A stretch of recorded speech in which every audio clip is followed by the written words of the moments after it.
Hello students, welcome to this video lecture.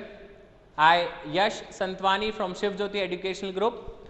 Class, this is our revision class for chapter number 1 Introduction to Accounting.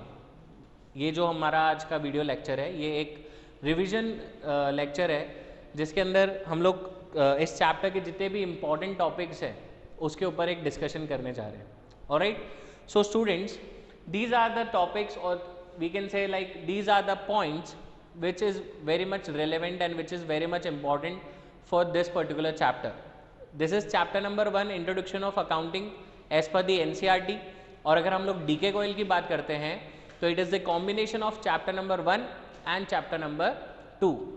So the points that we are going to discuss today is meaning of accounting, steps or activities covered under accounting, characteristics of accounting, then it is your functions of accounting, then objectives of accounting, then you are having your bookkeeping and accounting, then you have to look towards the bookkeeping, accounting and accountancy.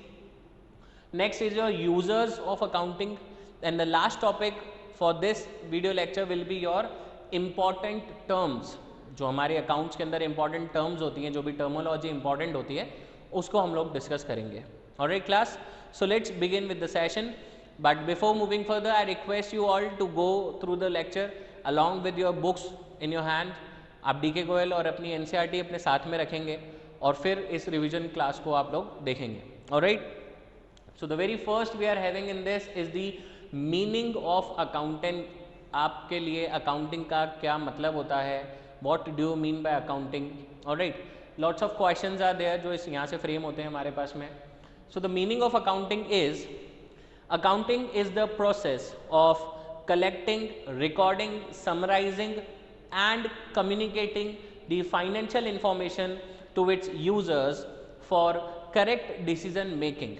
Class, accounting is an art of recording transactions, of classifying the transactions, of summarizing the transactions, or you can say that accounting is the process of recording, classifying, summarizing and then analyzing and communicating the results that you are obtaining or that you are getting by the process of accounting. यानी कि accounts के अंदर हम लोग जो process follow करते हैं वो होता है सबसे पहले हमारे पास में रिकॉर्डिंग ऑफ ट्रांजेक्शन्स, फिर उसके बाद में उन ट्रांजेक्शन्स का क्लासिफिकेशन, फिर उसके बाद में उन ट्रांजेक्शन्स की समरी हम लोगों को प्रिपेयर करनी होती है.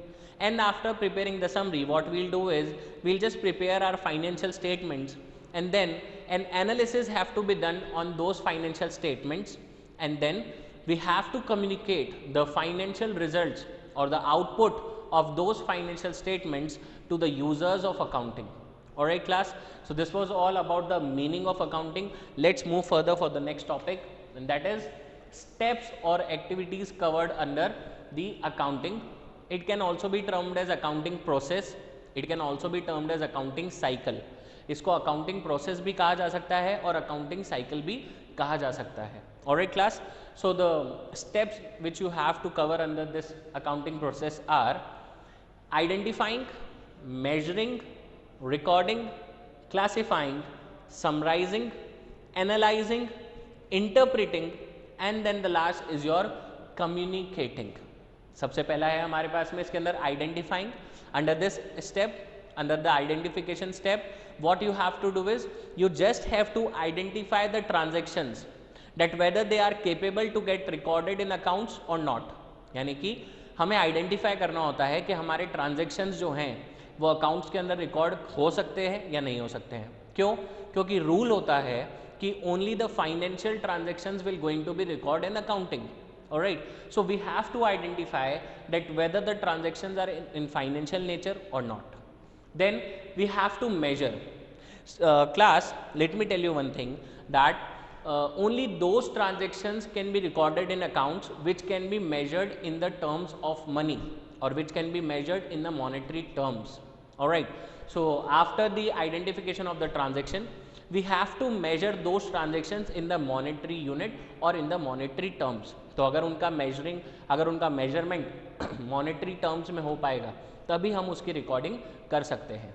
And the next is recording.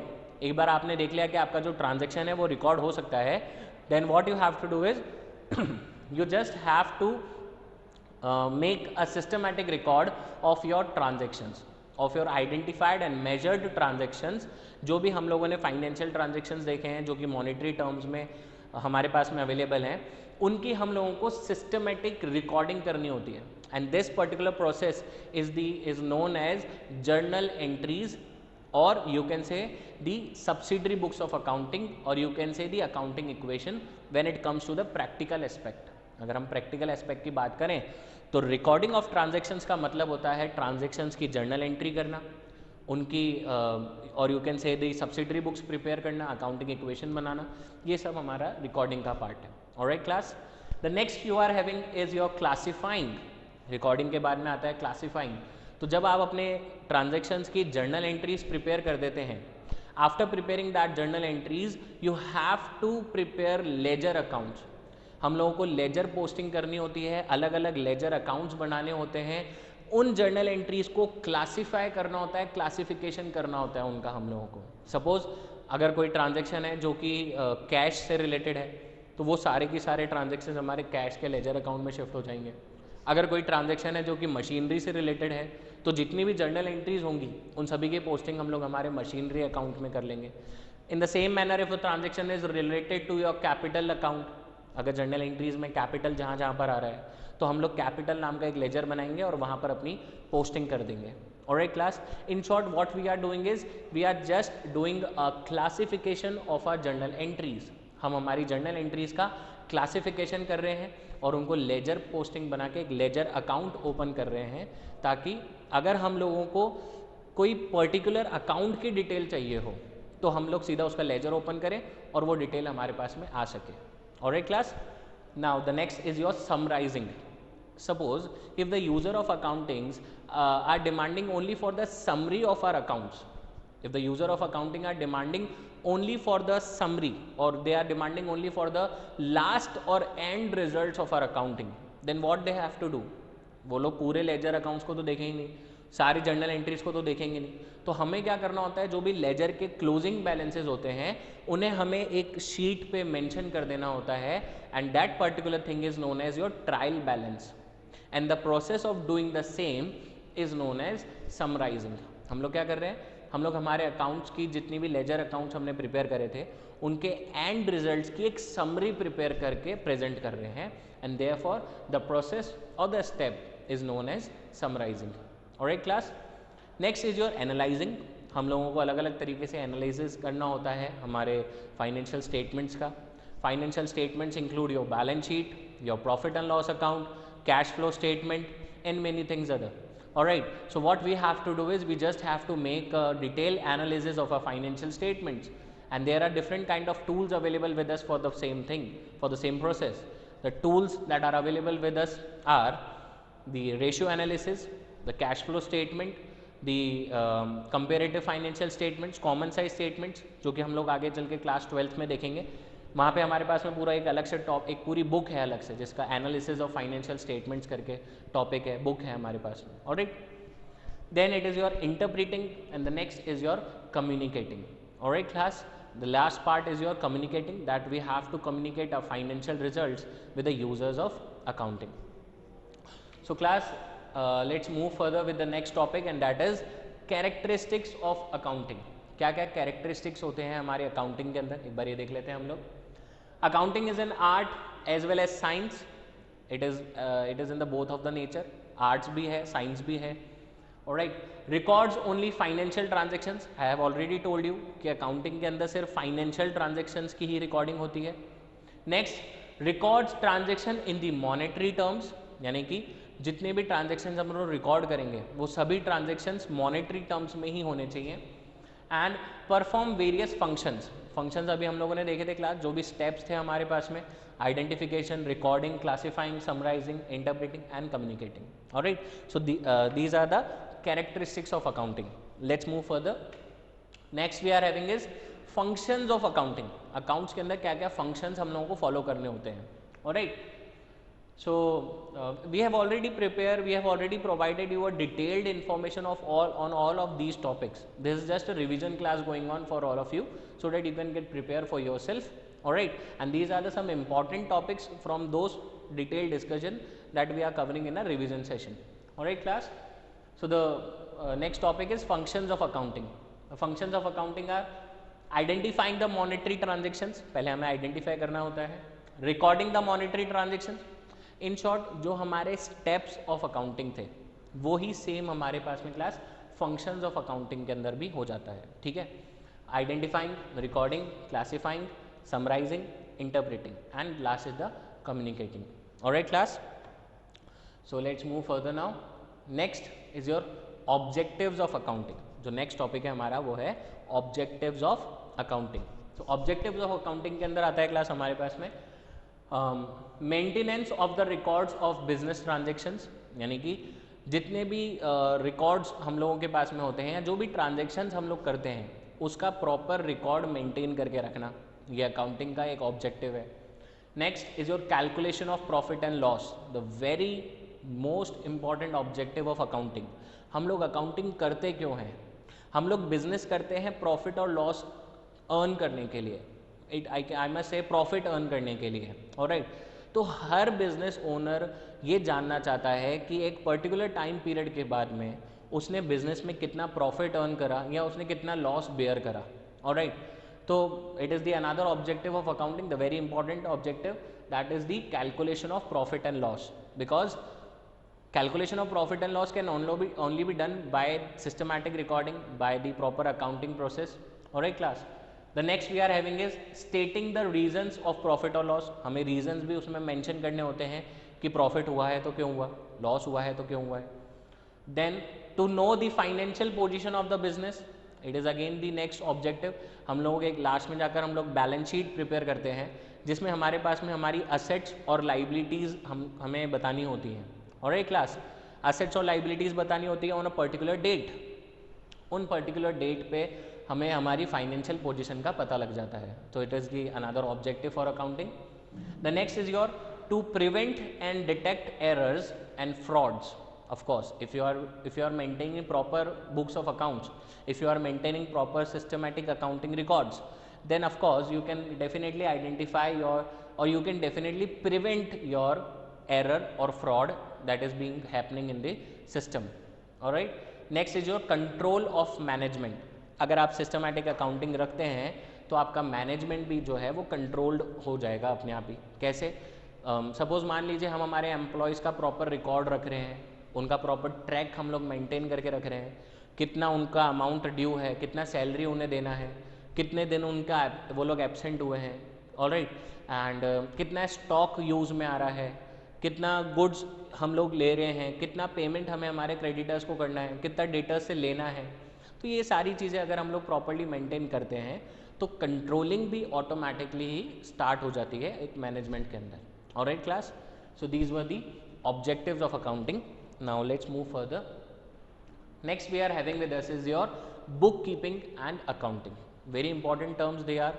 ठीक है, अभी हम लोग इसमें डिफरेंस देख रहे हैं बुक कीपिंग और अकाउंटिंग के बीच में. तो book keeping is concerned with identifying financial transaction, measuring them in terms and recording and classifying. Basically book keeping जो होता है वो आइडेंटिफिकेशन से लेके क्लासिफाइंग तक, सिर्फ इस स्टेप तक ही रहेगा, क्लासिफाइंग तक. लेकिन अकाउंटिंग की अगर हम लोग बात करते हैं तो concerned with summarising the recorded transaction, interpreting them and communicating them. Alright class, तो अकाउंटिंग जो है ये एक ब्रॉडर टर्म है. Accounting includes your book keeping. Alright, book keeping छोटा टर्म है, उसके अंदर सिर्फ ये वाली चीज़ें आती है हमारे पास में, identification, measuring, recording and is your classifying. इसके आगे का जितना भी प्रोसेस हम फॉलो करते हैं, यानी कि summarising, interpreting the results, communicating the results, ये सब हम लोगों का अकाउंटिंग का पार्ट होता है. Alright class, next is your, it is a primary stage. Bookkeeping is the primary stage to conduct the accounting process, and accounting, it is a secondary stage and begins where bookkeeping end. जो accounting है वो कहाँ से start होता है, जहाँ पे bookkeeping end हो जाता है. alright, accounting starts where bookkeeping end. और अभी हम लोगों ने देखा भी था समराइजिंग से अकाउंटिंग स्टार्ट हो रही है, समराइजिंग से पहले क्या आता है, क्लासीफाइंग। तो क्लासीफाइंग किसका पार्ट है, बुक कीपिंग का पार्ट है। Alright class, next we are having with us objective. क्या है इनका, ऑब्जेक्टिव होता है to maintain systematic records of the financial transactions. Book keeping का ऑब्जेक्टिव होता है to maintain the systematic records of the financial transactions, ठीक है। और अकाउंटिंग का होता है to ascertain the net results. देखिए, बुक कीपिंग का मेन ऑब्जेक्टिव है कि हम सिस्टमैटिक रिकॉर्ड मेंटेन करके रखें, ठीक है। अकाउंटिंग का मेन ऑब्जेक्टिव है कि उन रिकॉर्ड्स का यूटिलाइजेशन करें, नेट रिजल्ट्स काउंट करें, फाइनेंशियल स्टेटमेंट्स को इंटरप्रेट करें, उस रिजल्ट्स को कम्युनिकेट करें। तो ये बेसिक ऑब्जेक्टिव्स है जो कि डिफर करता है बुक कीपिंग में एंड अकाउंटिंग में। Alright, then it is your nature of job. ये clerical and routine in nature होता है और ये एनालिटिकल और डायनेमिक इन नेचर होता है। नेक्स्ट, बुक कीपिंग ये जूनियर स्टाफ परफॉर्म करता है एंड अकाउंटिंग जो है वो सीनियर स्टाफ परफॉर्म करेगा। Then it is your book keeping is a mechanical in nature and does not require any special skills, whereas accounting is an analytical in nature and require special skills. Book keeping जो है एक routine work है, clerical work है, junior staff भी उसको perform कर सकता है। तो ऐसा कोई स्पेशल रिक्वायरमेंट्स नहीं होती हैं या कोई टेक्निकल स्किल्स या स्पेशल स्किल्स की रिक्वायरमेंट नहीं होती हैं। वहीं अगर हम बात करते हैं अकाउंटिंग के बारे में क्लास, तो accounting includes your analysis, your communicating, your interpreting, all right, it requires some special skills to perform the accounting process. All right class, so this was all about the difference. Now let's talk about the bookkeeping, accounting and accountancy definition. एक बार definition देख लेते हैं। bookkeeping, part of accounting and mainly concerned with the recording of the financial data in the books of accounts. Book keeping एक accounting का part है और mainly किससे related है, अकाउंटिंग डेटा मेंटेन करने से, बुक्स ऑफ अकाउंट्स को maintain करने से। Alright, accounting it is a wider concept, I have already told you, wider concept then book keeping and starts where book keeping ends. हम लोग ये definition पहले से ही देख चुके हैं। Let us talk about the term that is accountancy. Accountancy, a systematic knowledge of accounting concerned with the principles and techniques which are applied in accounting. Basically class, accountancy is a systematic knowledge of maintaining your or you can say of preparing your accounts, or you can say of performing your accounting task and your bookkeeping task. मतलब book keeping और accounting, ये जो दो steps हमने पढ़े, book keeping और accounting, इन दोनों काम को परफॉर्म करने के लिए जो नॉलेज या जो टेक्निकल स्किल्स हम लोगों को रिक्वायर होता है, that particular knowledge is known as accountancy. It includes your basic accounting principles, knowledge of basic accounting concepts or conventions, basic accounting guidelines. All right class, so this is all about your the term accountancy. Accountancy क्या होता है? Knowledge of making or performing the work of accounting and bookkeeping.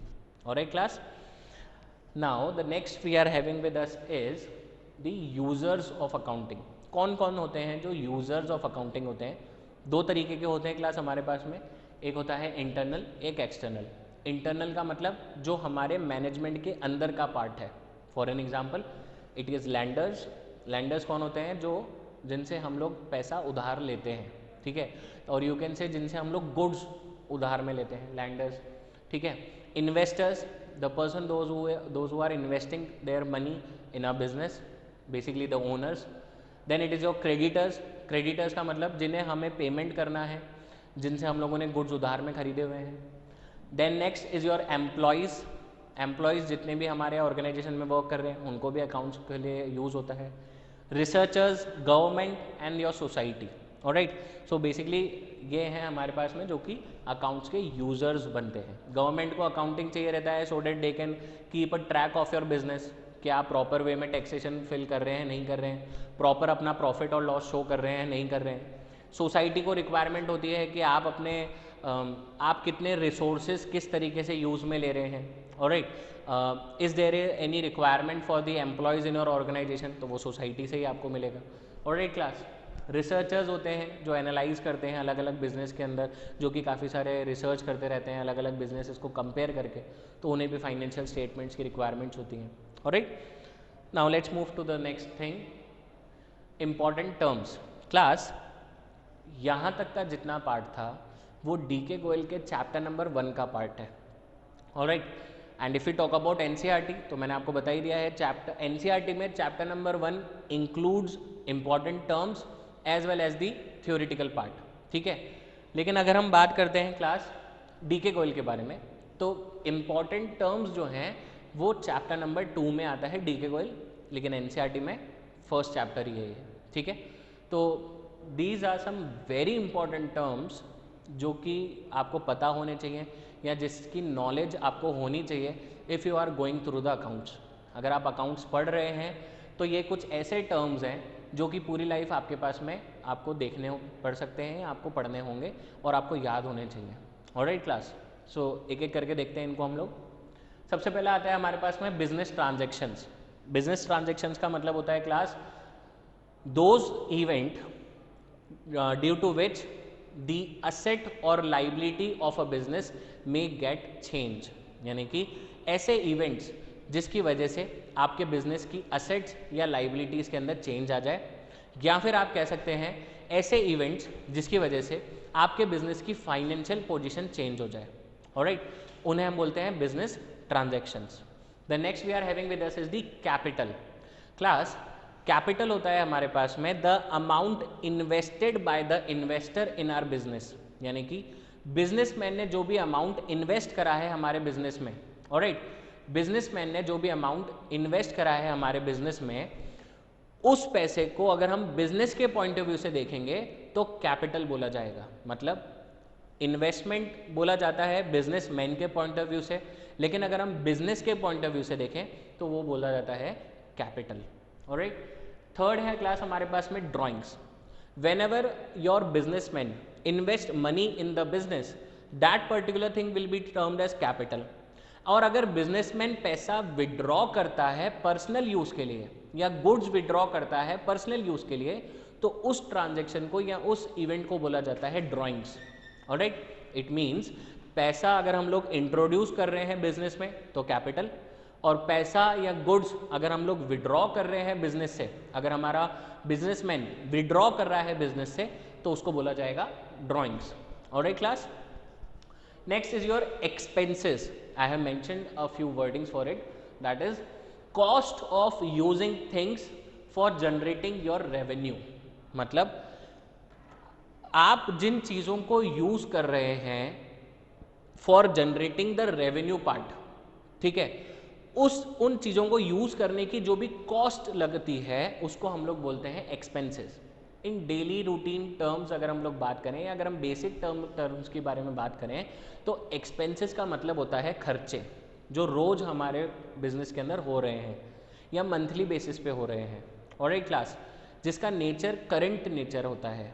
For an example, salary देना, rent पे करना और electricity bill pay करना, goods purchase करना। Alright class, selling and distribution खर्चा होता है हमारे पास में, एडवर्टाइजमेंट खर्चा होता है, अकाउंटिंग हम लोग करवाते हैं तो उसका हमारे पास में खर्चा होता है, and many other expenses are there. Alright, तो ये होता है एक्सपेंसेस। नेक्स्ट आता है क्लास हमारे पास में इनकम। बेसिकली क्लास इनकम का मतलब होता है excess of revenue over your expenditure. मतलब जितना आप अर्न कर रहे हैं in excess to your expenditure, उसको हम लोग बोलते हैं इनकम। नेक्स्ट आता है क्लास हमारे पास में प्रॉफिट। प्रॉफिट होता है क्लास हमारे पास में जो हमारे बिजनेस ट्रांजैक्शन से जितनी भी हम लोग अर्निंग करते हैं, यू कैन से total income above your total expenses, यानी कि आपने जितनी टोटल इनकम अर्न करी है उसका जो एक्सेस वाला पार्ट है in comparison to your total expenditure. जितना हम लोग टोटल कमाई कर रहे हैं उसको कंपेयर करते हैं हमारे टोटल खर्चे से, पर्टिकुलर ईयर के खर्चे से, और जितना एक्सेस पार्ट होता है वो हमारा प्रॉफिट बन जाता है। देयर में भी different kind of profits, gross profit होता है, ऑपरेटिंग प्रॉफिट होता है, नेट प्रॉफिट होता है। ऑलराइट क्लास, एग्जाम्पल से देख सकते हैं इसको हम लोग। सपोज मान लीजिए हम लोगों ने रेवेन्यू अर्न करा है 100 रुपीज़ का, या मैं बोलता हूँ हम लोगों ने रिसिप्ट करी है 100 रुपीज़ की, ऑलराइट, और खर्चा हम लोग करते हैं 80 रुपीज़ का। तो जो 20 रुपीज़ का डिफरेंस आ रहा है that will be the profit part, alright class. Then it is your gain. Class gain is somewhat equivalent to the income part only, इसको भी एक तरीके से इनकम ही बोला जाता है, ठीक है। लेकिन जो गेन होता है वो अदर देन बिजनेस ट्रांजेक्शन से होता है। प्रॉफिट तो कैसे हो रहा है, जो डेली बेसिस पे हम लोग बिजनेस कर रहे हैं उससे जो इनकम आप अर्न कर रहे हो वो प्रॉफिट के रिजल्ट दे रहा है आपको।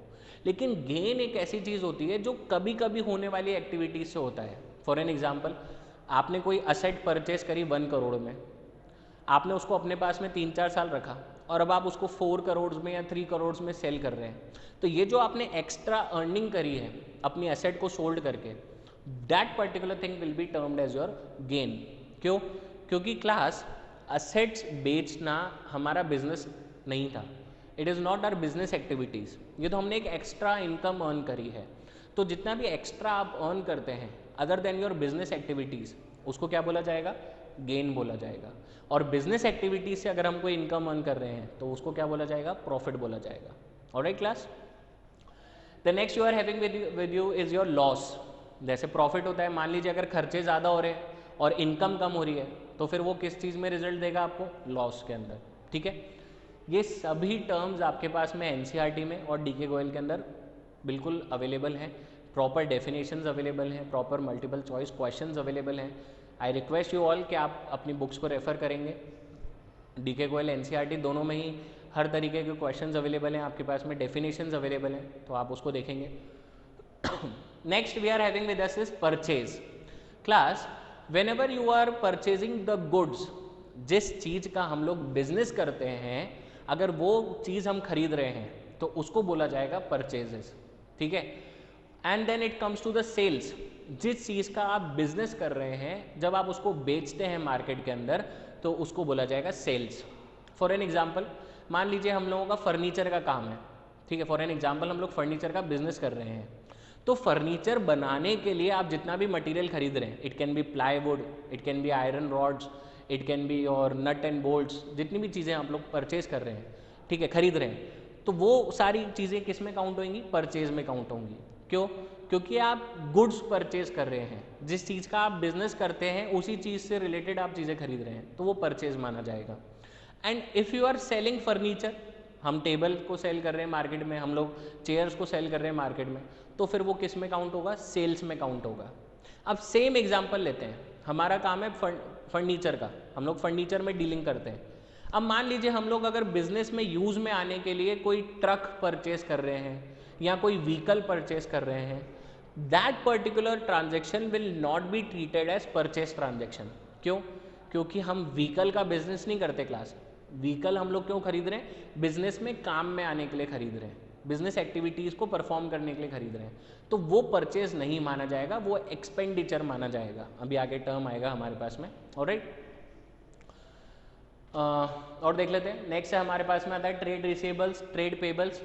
Trade receivables include your debtors and your bills receivable.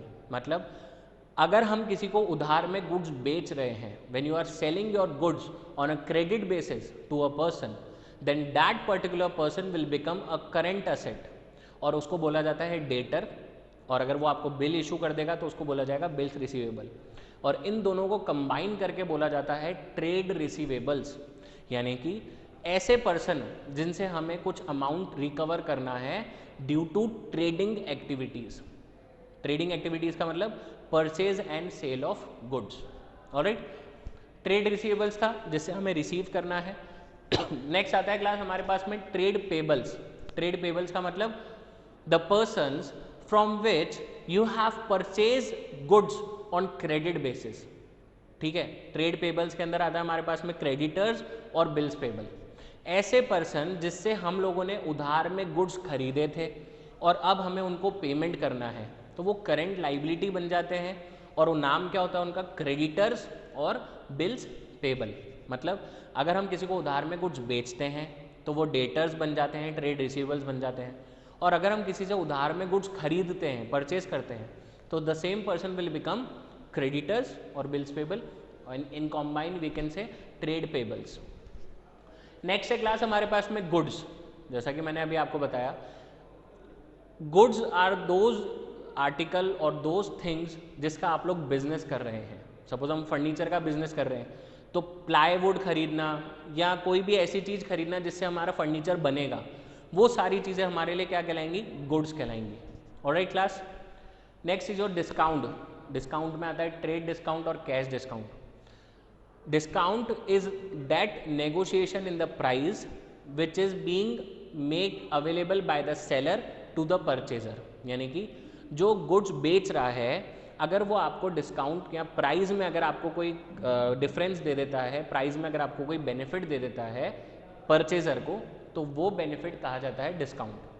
Trade discount होता है क्लास हमारे पास में जो कि आपकी सेलिंग प्राइस के ऊपर होता है, और कैश डिस्काउंट होता है हमारे पास में जो कि हमारे कैश के सेटलमेंट करते टाइम आपको अवेलेबल कराया जाता है। Alright.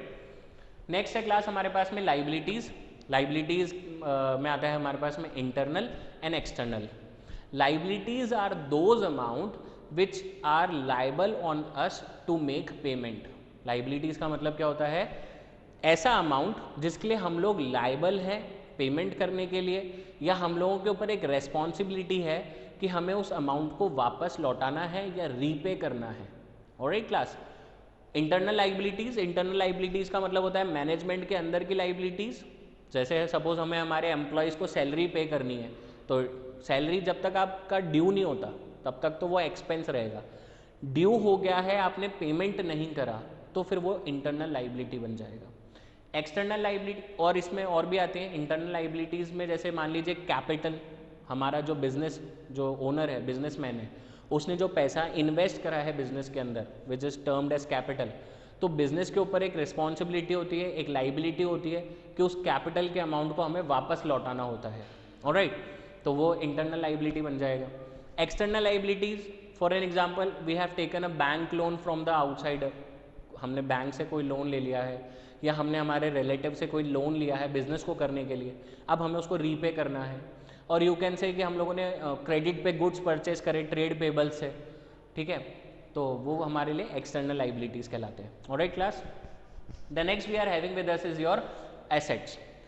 All those things on which your business is having a right. यानी कि बिजनेस का जिन जिन चीज़ों के ऊपर राइट है, अधिकार है, हर वो चीज़ हमारे लिए क्या कहलाएगी क्लास? असेट्स कहलाएगी। यहाँ पे भी नॉन करेंट एसेट्स होता है, करेंट एसेट्स होता है, टेंजिबल होता है, इनटेंजिबल होता है। एग्जाम्पल से देखते हैं, furniture, plant and machinery, building, cash balances, trade receivables और बैंक बैलेंसेस, ये सभी चीज़ें हमारे लिए क्या हैं? असेट्स हैं। हर वो चीज़ जिस पर हमारा राइट है, जिस पर हमारा अधिकार है। Alright. Next is your receipts. Receipts मैंने अभी बताई था आपको कि जो भी अमाउंट हम लोगों को रिकवर करना होता है उसको हम लोग रिसिप्ट्स बोलते हैं। मैंने यहाँ पे इसकी डेफिनेशन थोड़ी सी लिखी भी है।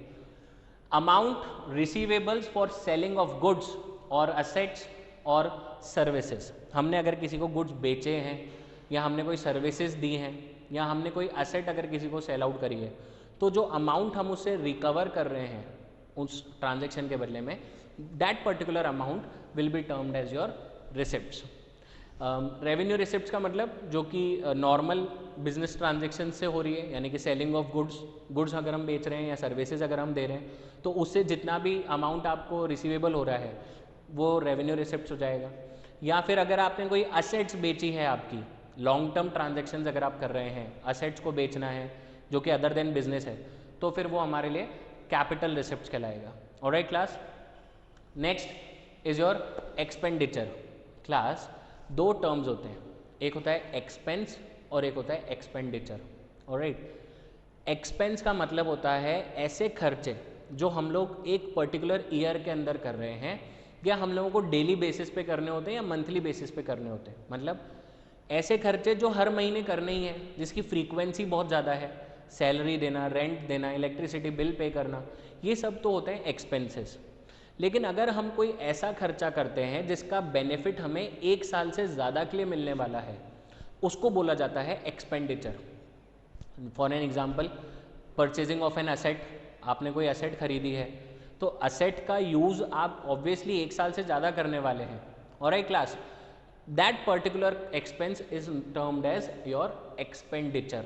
यानी कि अगर हम कोई ऐसी चीज़ खरीद रहे हैं या अगर हम कोई ऐसा खर्चा कर रहे हैं जिसका बेनिफिट हमें 1 साल से ज़्यादा के लिए मिलने वाला है, तो उसको बोला जाता है class expenditure. And the last for this session is stock. Stock का मतलब होता है क्लास ऐसे गुड्स जो कि बेचने के लिए रेडी हैं लेकिन अभी बिके नहीं हैं, इसको अनसोल्ड गुड्स भी बोला जाता है। If I talk about proper definition, the goods that are available for selling but remain unsold, उसको बोला जाएगा स्टॉक। ऑलराइट क्लास, यहाँ पे stock of work in progress, stock of raw material, stock of finished goods अलग अलग तरीके का होता है, आपकी बुक में है सारी चीज़ें, आप देखिएगा ध्यान से। ऑलराइट, तो बेसिकली स्टॉक का मतलब गुड्स जो बेचने के लिए रेडी हैं पर अभी तक वो बिके नहीं है, हमारे पास में ही एज अ एसेट रखे हुए हैं, करेंट एसेट होती है ये, ठीक है। तो this was all about your revision class. Alright, I hope the points are clear to you, I hope the things are very much clear to you. ये कुछ इंपॉर्टेंट टर्म्स थे फ्रॉम द चैप्टर नंबर 1 जो कि हम लोगों ने cover करे। So please go through them and thank you so much. Stay home, stay safe.